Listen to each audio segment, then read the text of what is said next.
On Tuesday, October 22nd, so many people of all classes showed up at Knickerbocker Trust Company's doors early morning and for the rest of that day until the bank closed.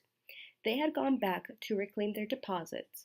And at first, the bank was solvent, but after giving back people their deposits, they had to close before their normal business hours. At noon, before they had closed, an officer of the firm made an announcement and read a statement from the State Superintendent of Banks, saying that the New York State Banking Department had examined Knickerbocker on September 17 and found it had assets of $68 million and liabilities of $63 million. There were weak cheers, but nobody got off the line and payments continued. By the end of the day, Knickerbocker realized that the flood of very large checks had been presented by messengers from banks. Even though the New York State Clearinghouse kept reassuring the public, news about the occurring runs only shook the market even more. All loanable funds were being tightly held since almost all the banks and trust companies hoarded their funds to a huge degree throughout the day.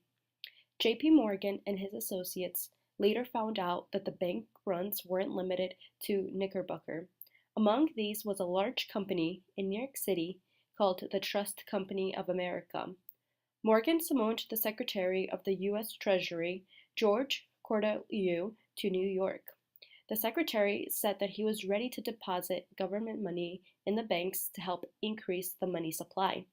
The clearinghouse, run by J.P. Morgan, audited the books of the Trust Company of America overnight, which found that the bank was sound.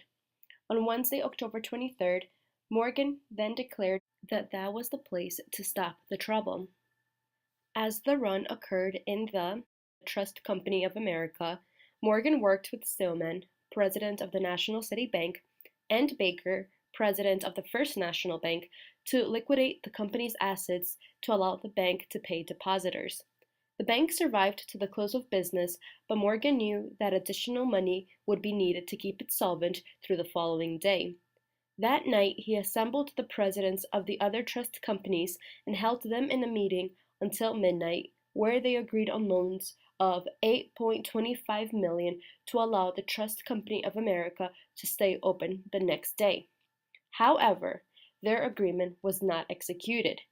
Therefore, Morgan exchanged the company's securities for cash and obtained a temporary loan from Stillman's National City Bank.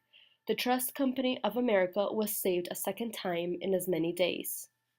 On Thursday, October 24th, the panic was only getting worse.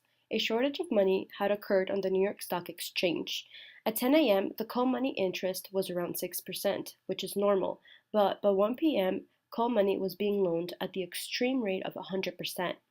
The hardship was being caused by the calling of loans by many trust companies, which, alarmed by the run that had already happened on various companies, they were hurrying to strengthen their own cash position. So, an already tight money market was now further strained by the trust companies pulling their cash out of the market. With money so scarce, prices on the exchange were headed into a fall. It got so bad that the New York Stock Exchange was on the verge of being closed before normal business hours, unless a significant amount of money was offered. So Morgan called a meeting with only the presidents of the banks this time, not the trusts, and within minutes Morgan secured $23.6 million from 14 banks. The next day, again, panic-stricken trust companies were calling in their loans, which caused a shortage of money, and the stock exchange was in a horrific stage again. Morgan called another meeting with the banks and secured another pool of money. By that evening, Morgan and his associates finally acknowledged that they could not keep bailing out the banks and forming money pools to help the stock exchange, so they decided to shift their focus towards reassuring the public.